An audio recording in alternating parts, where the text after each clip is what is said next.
या ठिकाणी हा श्वान दिसतोय।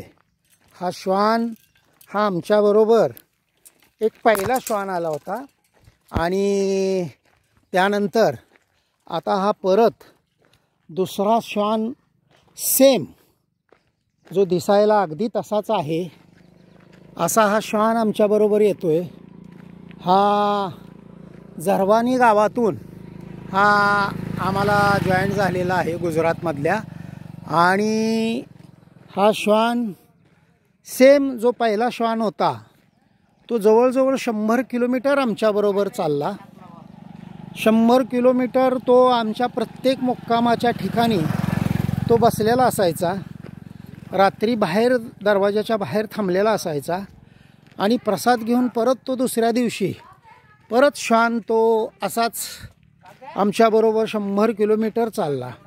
आणि मध्य प्रदेशच्या बाउंड्रीवर तो कुठे गेला हे लक्षात आले नाही, परंतु गुजरातच्या बाउंड्रीवर परत हा एक श्वान आमच्याबरोबर निघालेला आहे।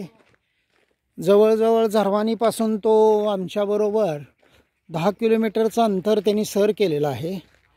तो रस्त्यामध्ये न थांबता तो आमच्याबरोबर येतोय आणि हा श्वान हा असाच आमच्याबरोबर येतोय परिक्रमे मार्गावर। नर्मदे हर, नर्मदे हर, नर्मदे हर। आणि हा संपूर्ण परिसर दिसतोय तुम्हाला। हा संपूर्ण जंगलातील आदिवासी भागातील हा प्रवास आहे। झरवानी म्हणून एक छोटंसं गाव आहे। ह्या छोट्या छोट्या वस्ती आदिवाशांच्या इथं दिसतात। फार तुरळक घरं आहेत, पण हे जवळजवळ आम्हाला गेला जो मुक्काम आमचा कंजीमध्ये झाला तेथून जवळजवळ 20 किलोमीटर अंतरावर कोणतंही घर किंवा कोणतंही आम्हाला ठिकाण पाणी प्यायला सुद्धा हँडपंप मिळालेला नाही।